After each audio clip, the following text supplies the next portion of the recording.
કાકાને બહુ પહેલેથી વિનોબાના વિશે બહુ જ માન હતું. એક વખત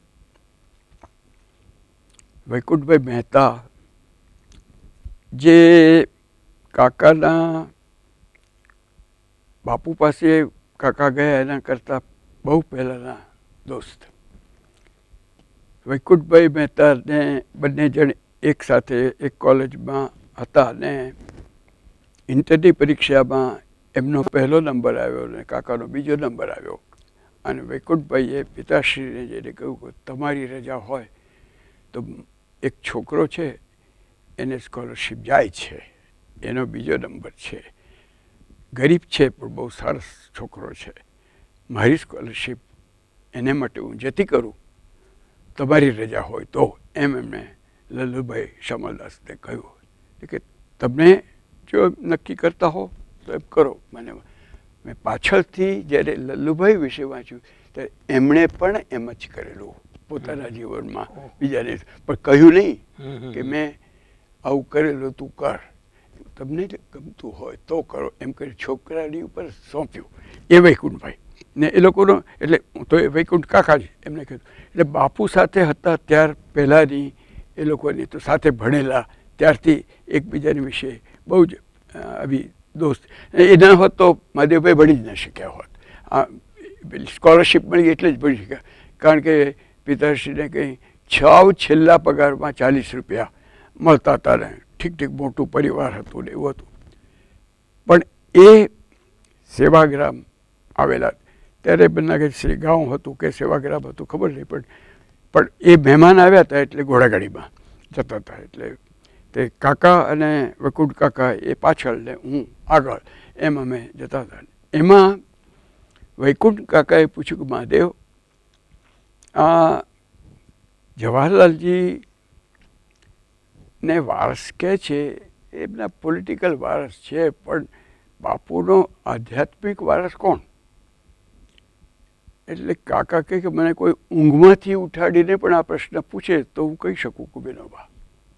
એટલે એ એમની પહેલાં સત્યાગ્રહી થયા એના કરતાં 2 વર્ષ પહેલાં એમણે કહ્યું હતું. અને એ બાપુએ એ વાત 20 વર્ષ પહેલાં કહી હતી. જ્યારે વિનોબા આવ્યા ને 1 વર્ષ માટે બહાર ગયા અને પાછા આવ્યા ત્યારે કાગળ એમનો એક પત્ર લખ્યો હતો કે એમણે 1 વર્ષમાં શું કર્યું. 1 વર્ષની રજા લઈને શિક્ષણ માટે વિનોબા ગયા હતા અને 1 વર્ષમાં શું ગયું એ વાંચીને કહ્યું કે ગોરખને મચ્છિંદર કો હરાયા, આમ એમને વિશે કહ્યું હતું. એટલે આ એક વિનોબાના સંસ્કાર એક બાજુથી એ પડ્યા ને પેલા પ્રત્યક્ષ ખાદી વગેરેના કામો, બીજી બાજુથી બિરલાજી ક્યાંક જવાના હતા તો હું જાઉં છું, ઇંગ્લેન્ડ જાઉં છું, તો શું લાવું? તો કે બાબલા માટે કેમિસ્ટ્રીનો એક પ્રયોગ કરવાનો એક બોક્સ લાવજો. એટલે કેમિસ્ટ્રીના જે જુદા જુદા પ્રયોગ કરવાનો એક આપણો બોક્સ આવતો હતો, એમાં જુદા જુદા પ્રયોગ એ કંઈક કોઈક પણ હોય તો એ ભેટ જે બાંધવાની હોય તો એ બાબલા માટે ડાયવર્ટ થાય. અને તેથી મને તો એકદમ ઉત્તમ શિક્ષણ આ જાતનું મળે ને. એકવાર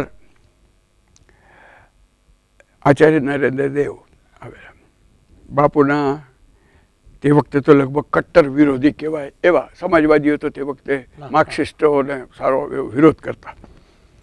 અને બાપુ કે તમને દબ છે તો મારી ટ્રીટમેન્ટ માટે આવો. બાપુ સેવાની મારફત જ દોસ્તી કરનાર, એટલે મારી ટ્રીટમેન્ટ માટે તમે આવો. એટલે કે હા હું આવીશ, 3 મહિના મારી પાસે રહો ને હું તમને ટ્રીટમેન્ટ કરું. તો સેવાગ્રામ આવીને 3 મહિના એ રહેવાના. મહાદેવભાઈએ એટલું જ કહ્યું મને કે આચાર્ય નરેન્દ્રદેવ આવ્યા છે અને આપણા દેશના સમાજવાદીઓના કોંગ્રેસ સોશિયલિસ્ટ પાર્ટીના પ્રમુખ છે. જયપ્રકાશ જ્યારે મહામંત્રી હતા ત્યારે એ પ્રમુખ હતા અને બહુ વિદ્વાન માણસ છે. બસ એથી વધારે કંઈ નહીં.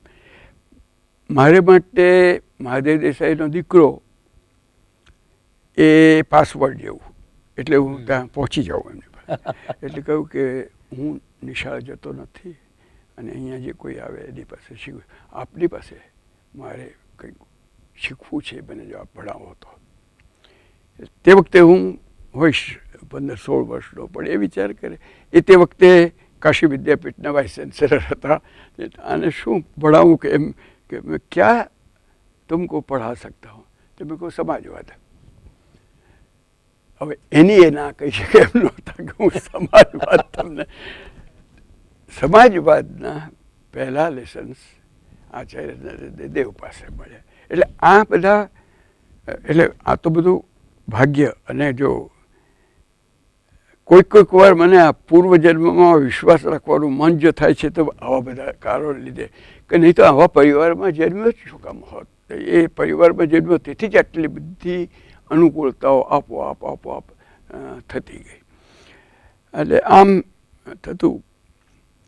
શિક્ષણ અંગેની એક વાત એમાંથી એ કે ઓગસ્ટનો પહેલો અઠવાડિયો 1942, અને પછી એ મુંબઈ ગયા અને ત્યાંથી પકડાયા. અને એના પહેલાં બાપુ દર રવિવારે સેવાગ્રામમાં જે બધા લોકો હતા એમને દર રવિવારે કંઈક એક પ્રવચન આપતા. અને અમે અઠવાડિયે એકવાર મારે સેવાગ્રામ પિતાશ્રી સાથે ચાલતા જવાનું. એટલે એમાં મને જો ભણતર અંગે કંઈક થોડોક વસવસો રહ્યો હોય તો તે એ કંઈ રહ્યો કે પિતાશ્રી એમ કહેતા કે હું તને સંસ્કૃત શીખવું, અને હું એમ કહેતો કે એ તો મરેલી ભાષા છે, મને તમે અંગ્રેજી શીખવો, આમ કહેતો. પણ એમણે મને આ પણ શીખવી. પણ આજે દર રવિવારે ચાલતા જતા ત્યારે કે નહીં, આમાં તો હું તને સંસ્કૃતના શ્લોકો જ શીખવીશ. એટલે એમાં સંસ્કૃત શ્લોકો શીખવતા. તે એમાં એમ જતા હતા, એમના સાંભળો ને પછી પૂછે પણ ખરા કે શું સમજ્યા.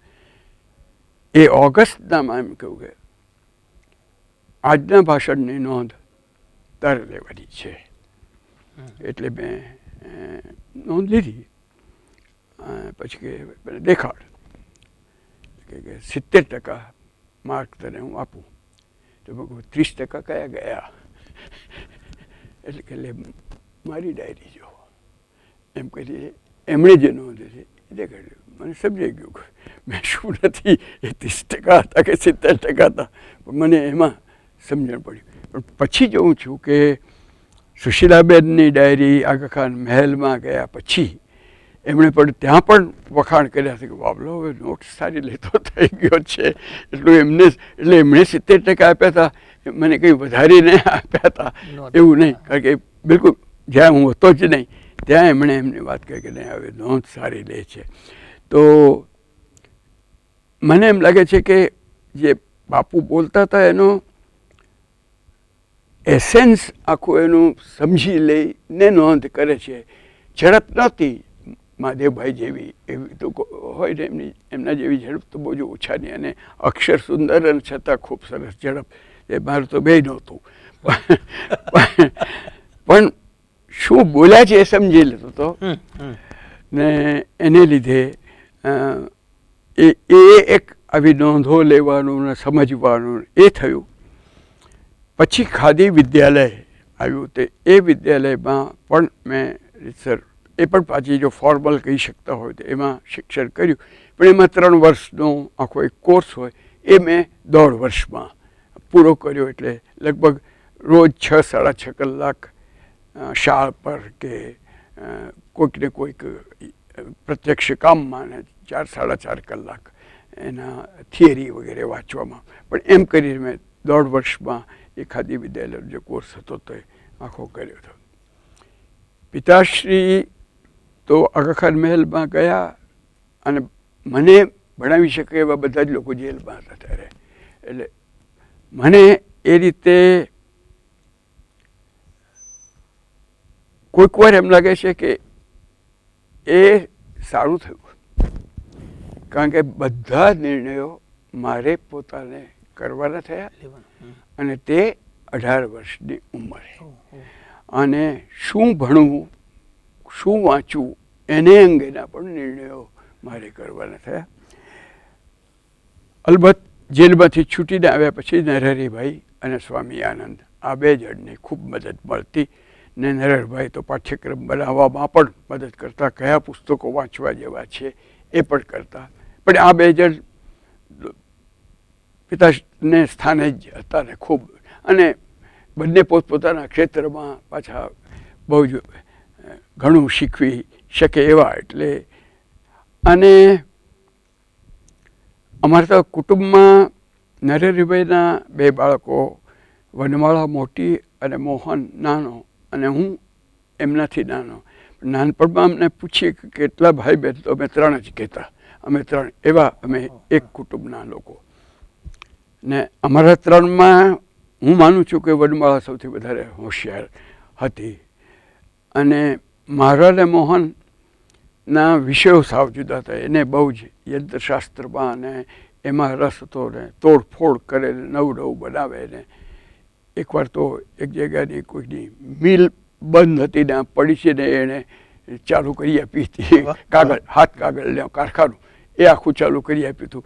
આવો બધો એ માણસ. અને મને બીજી જાતના, એટલે અમે જ્યારે સાથે શિક્ષકો તરીકે કામ શરૂ કર્યું ત્યારે મોહન હંમેશા એમ કહેતો કે નારાયણ એ શાસ્ત્રી છે ને હું મિસ્ત્રી છું એમ કહેતો. પણ એ એક ઘણો ચડી જાય એવો મિસ્ત્રી હતો. એટલે પણ વનમાળા એ મને, હું તો પછી પિતાશ્રી સાથે બહાર, એ મને કાગળો લખે, અને મને એમ થાય કે વનુ કાગળ લખે તો જવાબ તો કાગળ લખતા વનમાળાએ શીખવ્યો એમ મને લાગે. કહ્યું નથી, પણ એની સાથે જ કાગળો લખવા માંડ્યા ને. અને એ કહેતી પણ પછી પાછળથી, મને ને મોહનને બંને, તમને બેને મેં શીખવ્યું છે, ભણાવ્યા છે, એવોર્ડ બધા તમને મળે છે, મને કોઈ મળતું નથી. પણ જો આ વખતે મેં જે ચોપડી લખી છે એમાં મને મળશે. એટલે ત્યાં સુધીમાં હું પરીક્ષક થઈ ગયો હોઈશ, એટલે પછી તને નહીં મળે. આવું અમારે ચાલતું. પણ બહુ જ બ્રાઇટ હતી, અને ખાસ કરીને એનો ઉર્દૂનો અભ્યાસ પણ ઘણો હતો. કુરશીભાઈ પાસે પણ એ વધારે શીખેલી પણ ખરી, પણ એ પણ અભ્યાસમાં ને એમાં, ને એ ભાષા વગેરેનો વધારે શોખ એને લીધે મને વધારે થયો, એની સાથે રહેવાને લીધે. એટલે અમે લોકોએ પહેલી ઉર્દુની પરીક્ષા આપી ત્યારે ગુજરાતની પરીક્ષામાં કોઈક વલસાડનો કોઈક છોકરો 1લો નંબર, અને 2જો નંબર વનમાળા, અને 3જો નંબર હું. મેં બધા એક જ પરીક્ષામાં, પણ મારો નંબર 3જો, ને 1લો નંબર જેનો હતો એના પછી પાછળથી એ લોકોએ પ્રશ્નોનો જવાબ આવો અપાય એમ કરીને ગુજરાત વિદ્યાપીઠે જાહેર પાડે, એમાં એનો એક પણ નહીં. અને જે કંઈ દાખલા તે વનમાળાના મારા છે બધા, એટલે 2જા નંબર. પણ એટલે વનમાળાનો મારા કરતાં અડધો માર્ક વધારે. એટલે ભાઈ કોઈ તો તારો સફાઈનો માર્ક છે, કારણ કે એના તો અક્ષર એટલા બધા સરસ હતા કે તારે એના જ માર્ક. પણ સાહિત્યની રુચિ અને એમાં પણ એનો હાથ ખરો. નરહરિભાઈ પોતે મોટા સાહિત્યકાર તરીકે નહીં, પણ અમને સાહિત્યમાં રુચિ કરાવનારા મહાદેવભાઈ કરતાં પણ એ વધારે મને એમ લાગે છે. કારણ કે કરણ ઘેલો એમની સાથે અમે વાંચેલો, અને એમાંથી અમારું શરૂઆત થયેલી ગુજરાતી સાહિત્યના પ્રવેશની. પણ શાંતિનિકેતન જવાનું થયું, એટલે કે ભાઈ આપણે કલકત્તા જઈશું, શાંતિનિકેતન. ચિત્તરંજન દાસના બહેન ઉર્મિલા દેવી સેન કરીને હતા. મને લાગે છે કે નાની ઉંમરે વિધવા થયા હશે. એક દીકરો તો હતો, પણ એક કોઈ પણ જુવાનિયા જોઈ એટલે એના દીકરા તરીકે એ પોતાનો બનાવી લે, એડોપ્ટ કરે. તે એણે મહાદેવભાઈને દીકરા માનેલા. મહાદેવભાઈને માં જ કહેતા, હું એમને ઠાકુરમાં એટલે કે દાદીમાં જ કહેતો. મારી બા પણ એને સાસુ હોય એવી રીતે જ વર્તતા. બિલકુલ એ મારો સંબંધ જ એ જાતનો. ઠાકુરમાંને ત્યાં જવાનું છે, તો બંગાળી તો વાંચતા લખતા ત્યાંથી કલકત્તાના પહેલું કમલા મિષ્ટાન ને ભંડાર એ પહેલું મેં વાંચ્યું. ત્યાંથી મેં કમલાનો ક વાંચવાની શરૂઆત કરું. પણ એમાં સ્ટ અને અંડા એ બે જોડાક્ષર ને બંગાળીના જોડાક્ષર ઘણા આઘરા હોય છે. ત્યાંથી શરૂઆત થઈ. પણ મૂળ એમાં હેતુ એ કે શાંતિનિકેતન ત્યાર પછી જવાના છે એટલે આપણે બંગાળી તો કંઈક કરવું જોઈએ. પણ ત્યાં જઈને હું માંદો પડ્યો એટલે એ કરી ન શક્યો. પછી બંગાળી ભાષામાં એમાંથી રહી ગઈ. ને કાકાના થોડાક અનુવાદો ને એ તો હતા એટલે એ તો જોતો હતો. અને પણ એમના બધું મારું લગભગ બધું વાંચન કાકાના ગુજરી ગયા પછી થયું. કારણ કે એ તો જેલમાં ચાલ્યા ગયા. પછીના 1.5 વર્ષમાં બીજું કંઈ હતું જ નહીં. મારે બા એકલી હતી માટે જેલમાં ન જવું એના પ્રયત્નો. અને બા એમ કે આ ને તો ખૂબ આંદોલનમાં પડવું છે પણ કેટલી લગામ ખેંચી શકાય એટલું જોઈને એટલી જ રોકીશ, એનાથી વધારે નહીં રોકું. એટલે અમે બે એકબીજાને સાચવીએ. એટલે મને 3 વાર એણે જગ્યા બદલાવી કે હવે તું બીજી જગ્યાએ ચાલ. કારણ કે પોલીસો ફરવા માંડી હતી આસપાસ. એટલે કે હવે આપણે બીજી જગ્યાએ ચાલે. એમણે એટલે બા એ રીતે જુએ. અને હવે બા સાવ એકલી છે એટલે મારે રહેવું તો પડશે. પણ અંડરગ્રાઉન્ડ રહીશું ને એમની પાસે રહીશું. આવી બધી હતી. એમાં બાપુના ઉપવાસ વખતે 21 દિવસ એમની પાસે રહેવાની આગા ખાન મહેલમાં છૂટ મળી. એટલે ત્યાં બહુ કંઈ પરિચર્યા કરવાની હોય ને ઉપવાસ કરનારા માણસની એ તો પડ્યા હોય. તે વખતે હું એક ખૂણામાં બેસીને નવલકથા વાંચતો હતો. વિક્ટર હ્યુગોની લા મિઝરેબલ. એટલે પૂછ્યું કે શું વાંચે છે? આ વાંચું છું. હે, તું નવલકથા વાંચતો થયો? આટલી મોટી ચોપડી વાંચે છે? એટલે પ્યારેલાલ હતા. એટલે કે એ આવ્યો છે ત્યારથી મારી સાથે હિંસા વિશે ચર્ચા કરે છે. કે 42ના જે જુવાનિયા હતા એને માટેનો મોટો પ્રશ્ન. ને અમે તો બાપુએ કહ્યું છે કે અહિંસાની મર્યાદામાં રહીને પણ અહિંસાની મર્યાદામાં રહીને ટ્રેન રોકી શકાય કે નહીં, તાર કાપી શકાય કે નહીં, આ બધા વિચાર કરનારા લોકો. એટલે અમારી એમની સાથે પહેલાં એટલે કે એવું છે. એમનો ઉપવાસ હતો. અવાજ બહુ નીકળી નહીં પણ પાસે બોલાવ્યો. અને બાપુએ કહ્યું કે મને પ્યારેલાલ કહે છે કે તું અહિંસા વિશે વિચાર કરતો. તો હું તને એટલું કહી દઉં કે અહિંસાની મારી વ્યાખ્યાનો પણ વિકાસ થતો રહ્યો છે. અને હું મારા ભાષ્ય સાથે જોડીને કહું છું કે 22માં ચોરી ચોરા હત્યાકાંડથી મેં અસહકાર આંદોલન પાછું ખેંચ્યું. પણ 42માં હવે હું એમ કહું છું કે ચારેકોર હિંસાની વચ્ચે પણ અહિંસાનું કોળિયું બળવું જોઈએ. એટલે એ તું ધ્યાનમાં રાખજે જો અહિંસા વિશે વિચારતો હોય તો. આટલી જ એક વાત. પણ એક સતત વિકાસશીલ માણસ પોતાના અંતિમ સિદ્ધાંતો જેને ગણ્યા હોય તેમાં પણ કેમ વિકસતો જાય છે એનું આખું અધ્યયન કરવાનો એક મોકો એકાદ 2 મિનિટની ચર્ચામાંથી એના બીજ નખાઈ ગયેલા. એક બીજો બહુ મોટો જે તેમાં મેં પહેલાં કહ્યું એમાં પણ હતો.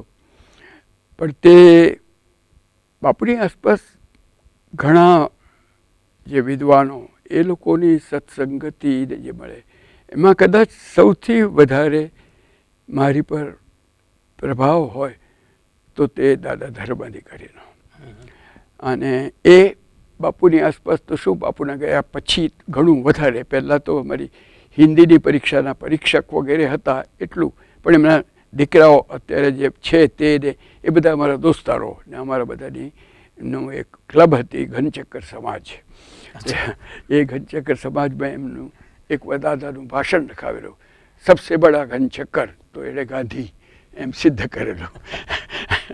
અને પણ પાછળથી દાદાને ભૂદાનમાં હું જ્યારે જોડાયો ત્યાર પછી આખા ગુજરાતમાં 2-3 વાર દાદા ધર્માધિકારીની યાત્રા ને વાતાવરણ આ સર્વોદય વિચાર વિશે ગુજરાતમાં એક આખું સાવ નવો એક પાસું મૂકી દીધું હોય તો એ દાદાએ મૂક્યું અને એમાંથી જ વિચાર ક્રાંતિ નામનું પુસ્તક થયું. એની કેટલી ભાષાઓમાં અનુવાદ થયા, પણ બેસિકલી હિન્દીમાં ભાષણ અમે લોકોએ પ્રબોધ ચોકસી અને મેં ગુજરાતીમાં એને નોંધ કરી અને એનું પુસ્તક બતાવ્યું. પછી બોધ ગયા જઈને એમની સાથે બેસીને આખું પુસ્તક તપાસરાવ્યું અને એમાંથી થયું. એટલે આખું સર્વોદય સિદ્ધાંતનો જાણે કે પાયો નાખવાનો હોય એવું કામ એમાંથી થયું. એટલે દાદા એક મારા મોટા શિક્ષકોમાં હું ગણું.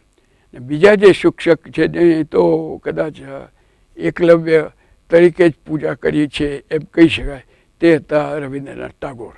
કારણ કે એમને 2 વાર માત્ર જોયા જ છે, એક અક્ષર કોઈ દાડો બોલ્યો નથી, પણ એમનું વાંચ્યું છે. અને કવિતા તો લગભગ બધી વાંચી છે, પણ ગદ્ય નથી બહુ વાંચ્યું, થોડું જ વાંચ્યું. પણ એમાં અંગત કારણ વધારે હતું કે મારી પ્રેમ કરવાની ઉંમર હતી ત્યારે રવિન્દ્રનાથ મેં ને મારી ભાવિ પત્નીએ સાથે વાંચ્યું હતું. એટલે એ મારી બહુ જ ઉંમર એવી પેલી હતી કે ખૂબ જ સ્પર્શે. પણ એના બધી ઉંમરના લખાણો પછી એમની સાથે સાથે વાંચ્યા હતા.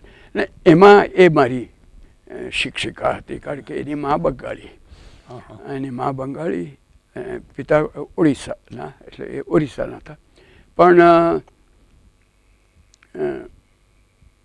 કોઈ જ વાર એની એવી મદદ લેતી. અમે સાથે વાંચી શકતા હતા એટલું તો થતું હતું, પણ મોટે ભાગે વાંચવાનું હોય તો એ વાંચે વધારે સરળતાથી વાંચી શકે એટલા હતા. પણ રવિન્દ્રનાથે શિક્ષણમાં એટલે કે કદાચ મારા ઇમોશનલ સાઈડના જેને ડેવલપમેન્ટમાં એનો મોટો ફાળો છે. અને બૌદ્ધિકમાં આ દાદા ધર્માધિકારીઓ પાછળથી તો મુખપડમાં જયપ્રકાશ નારાયણનો.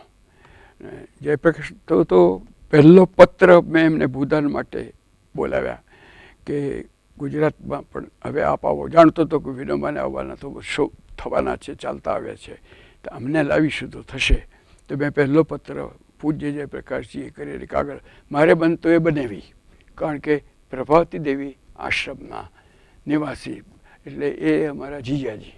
એટલે મેં એમને પૂજ્ય જયપ્રકાશજી એમ કરી લખ્યું તમે આમાં આવો. એટલે પહેલું વાક્ય કે तुमने बुलाया है तो क्यों नहीं आऊँगा, ज़रूर आऊँगा, लेकिन अगर आइंदा कभी मुझे पूज्य लिखे हुए तो मैं तुम्हें कभी उत्तर नहीं दूंगा, प्रिय ही लिखा करो. કદી એમણે કદી ગુરુડમ કે જરા વડીલ પડું. અને એ મારો લાભ થયો છે કે બાપુ મહાદેવભાઈ દાદા ધર્માધિકારી કોઈએ ગુરુપણું મારી સાથે નથી કર્યું. અને તારે કરવાનું છે તું કર.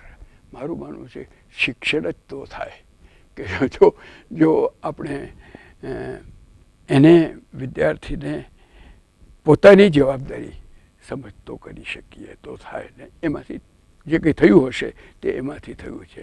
ના થયું હોય તો એમાં વાંક પણ મારો એમનો નહીં, કારણ કે એમણે તો કર્યું ને તો મને જ સોંપ્યું.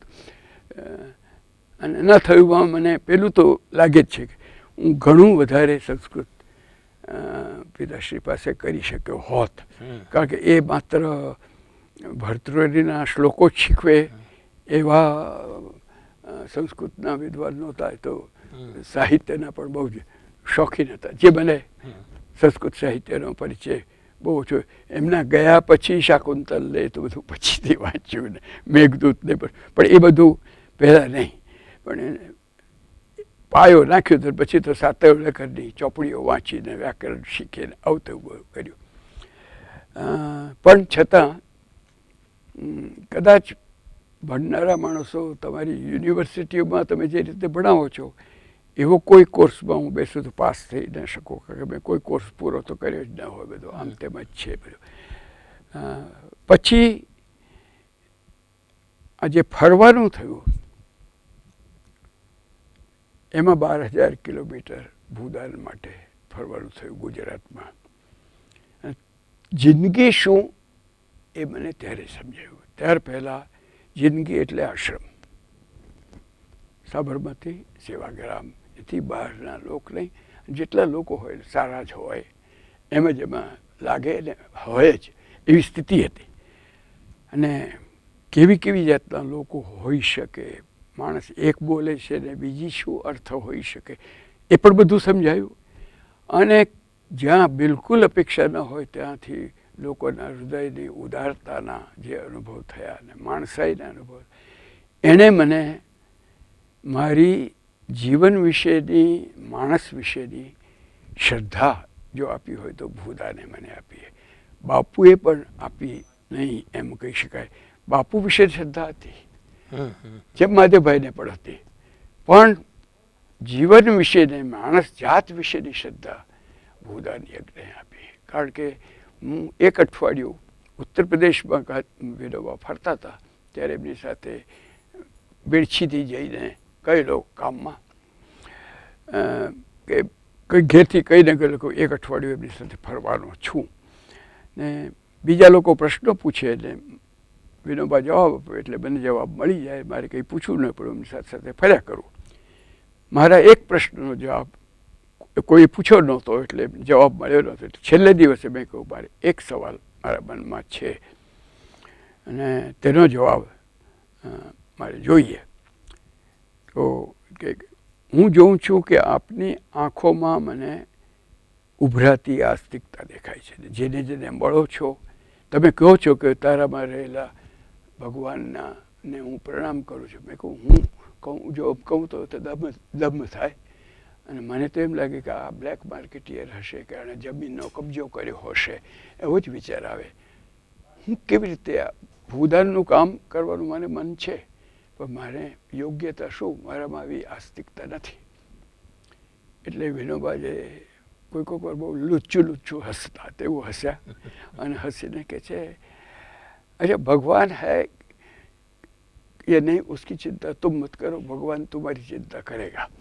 એમ કરી પહેલા એક વાક્ય बताए, मुझे ये बताओ तुमको भलाई में विश्वास है. એટલે મને થિયરેટિકલી તો હતો.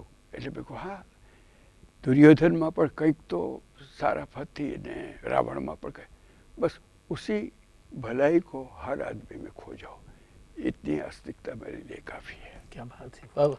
અને એ જ આ 8 વર્ષની 12,000 કિલોમીટરની યાત્રાને ટકાવી રાખનારું વાક્ય થયા. માણસની માણસાઈ ક્યાં મળે, શુદ્ધ ને ઘણી મળી. એટલે મને ત્યાર પછી હું કહી શકું કે હવે હું નિષ્ઠાપૂર્વક આસ્તિક બન્યો. ત્યાર પહેલાં અજ્ઞેયવાદી જ હતો.